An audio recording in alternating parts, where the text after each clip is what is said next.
മൗനാനുരാഗം. രചന അശ്വതി ചന്ദ്രൻ. അരികിൽ നിന്നരികിൽ നിന്നകലാതെ ഇരിക്കാം, വിഴി രണ്ടും നനയുമ്പോൾ തുണയായിരിക്കാം. ഒരുമിച്ചൊരു അനുരാഗ പുഴയായി ഇനി ഒഴുകാം, ഒരുമിച്ച മാനത്തെ മുകിലായി തീരാം, ഒരുമിച്ച മാനത്തെ മുകിലായി തീരാം. മാഷെ, പ്രണയം തുറന്നു പറഞ്ഞാൽ തീർക്കാവുന്ന പ്രശ്നമേ ഉള്ളൂ. ഈ പാട്ടൊക്കെ നിർത്തിയിട്ട് നിന്റെ കാഞ്ചനമാലയോട് മൊയ്തീൻ പോയി പറഞ്ഞാട്ടെ. സിദ്ധു പാടുന്നതിനെ നിർത്തിച്ചുകൊണ്ട് അച്ചു പറഞ്ഞു. എന്റെ പ്രണയം, അത് ഞാൻ പറയുന്നതിനേക്കാൾ നല്ലത് അവൾ, എന്റെ കാമുകി, മനസ്സിലാക്കട്ടെ. സിദ്ധു പ്രണയാദ്ര മിഴികളാൽ അച്ചുവിനോട് മുഴിഞ്ഞു. ഡാ, എന്നോടെങ്കിലും പറ, എന്താ അവളുടെ പേര്?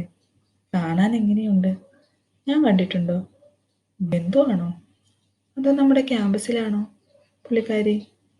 ഒന്നും പറയടാ. ഒരു ചെറു പുഞ്ചിരിയും തലചെരിച്ചുള്ള ഒരു നോട്ടവുമായിരുന്നു സിദ്ധുവിന്റെ മറുപടി. ഡാ, നമ്മൾ സ്കൂൾ മുതൽ ഒരുമിച്ച് പഠിക്കുന്നു, പോരാത്തതിന് കോളേജിലും ഒരുമിച്ച്. ഇപ്പൊ ഇതാ പഠിച്ച കോളേജിൽ തന്നെ നമുക്ക് ജോലിയും. ഇത്ര നാള് ഒരു കാര്യം പോലും ഒളിച്ചു വെച്ചിട്ടില്ല എന്നോട്. ഞാൻ വൈകിട്ട് വീട്ടിലോട്ട് വരുന്നുണ്ട്. അമ്മയോട് പറയണം മോൻ ഏതോ ഒരു പെണ്ണുമായി പ്രണയത്തിലാണെന്ന്. ഈ കുറുമ്പി, അബദ്ധമായി പോയ നിന്നോട് എന്റെ പ്രണയം പറഞ്ഞത്. എവിടെ കേൾക്കാൻ, പോയി കഴിഞ്ഞല്ലോ.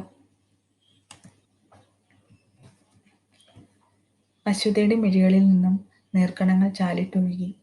ആരും കാണാതെ അവൾ സാരിത്തുമ്പ് കൊണ്ട് തുടച്ചു നീക്കി. സിദ്ധുവിന് എന്നെ ഇഷ്ടമാണ്. എന്നാൽ ഞാൻ ഇത്ര നാളും വിചാരിച്ചത് അവൻ എന്നെ ഇഷ്ടപ്പെടില്ല. കറുപ്പിന് 100 എഴുത്. അത് വാക്കുകളിൽ മാത്രം കാണുന്ന ഒരു ആകർഷണം. ഒരു ഞായറാഴ്ച സിദ്ധു അച്ചുവിന്റെ വീട് ലക്ഷ്യമാക്കി എത്തി. കോളേജ് വിദ്യാർത്ഥിനിയെ പോലെ ബ്ലൂ പാവാടയും മയിൽപ്പീലി കളർ ബ്ലൗസും ഇട്ട് അച്ചു. എന്റെ സുന്ദരി, ഇവളെ ഞാൻ എൻ്റെ മനസ്സിൽ കുടിയിരുത്തിയിട്ട് ഇന്നേക്ക് 16 വർഷമാകുന്നു. ഒരു 10 വയസ്സുകാരൻ തൻ്റെ പുതിയ പാട്ട് പാടിയപ്പോൾ ആ കൂട്ടത്തിലെ കാർമുകിൽ വർണ്ണക്കാരി തൻ്റെ കവിളിൽ തന്ന ആ ചുടുചുംബനം, എന്നും ആ ഫീൽ, ഒരു പൊളി ഫീൽ. എന്നെന്നും അവൾ കൂടെ വേണമെന്ന് തോന്നിയ ആ നിമിഷങ്ങൾ.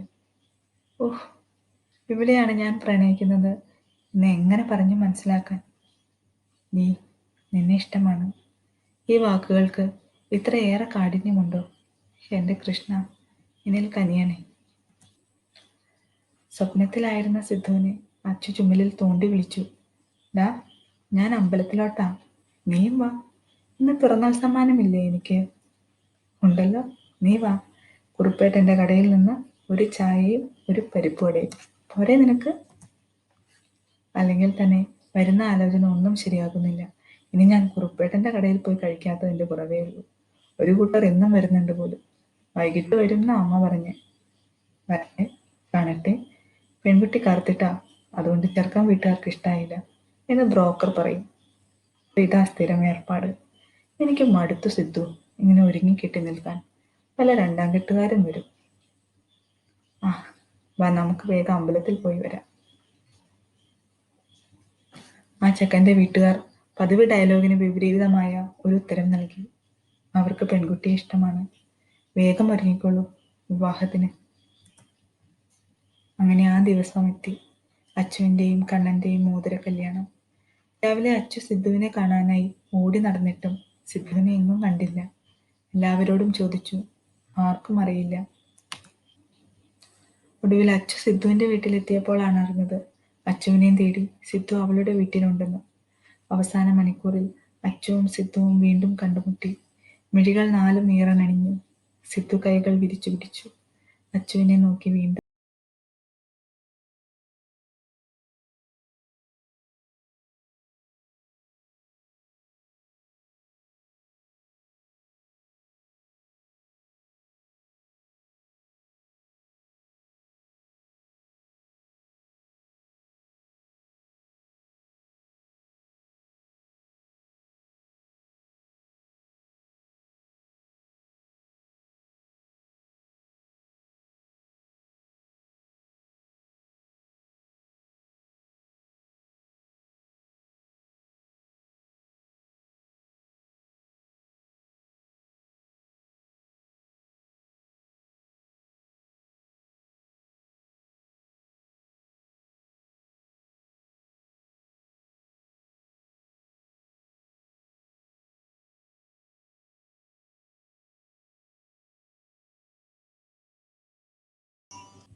കണ്ടു നിന്നവരും കേട്ടു നിന്നവരും അന്താളിച്ചു. എന്തിന്? അച്ചു പോലും. ആ വിരിഞ്ഞ മാറിൽ ചേർന്ന് നിന്നുകൊണ്ട് അച്ചു തന്റെ ഇടനെഞ്ചിലെ പ്രണയം അവനോട് പറഞ്ഞു. Siddhu, I am deeply in love with you my man. അടുത്ത ചില മാസങ്ങൾ പോയി കിട്ടവേ അച്ചു സിദ്ധുവിൻ്റെ ആകും. പിന്നെയും അവരുടെ സ്നേഹത്തിന്റെ തീവ്രത കൂട്ടുവാൻ ആ വില്ലനെത്തി. കാലതാമസം എടുപ്പിച്ച് കൊറോണ എന്ന വില്ലൻ. 3 മാസങ്ങളുടെ ഇടവേളയ്ക്ക് ശേഷം ഇന്ന് ഞങ്ങൾ വിവാഹിതരായി. ഇനിയും പറ്റുകയില്ല നിൻ ഗാനങ്ങൾ കേൾക്കാതെ.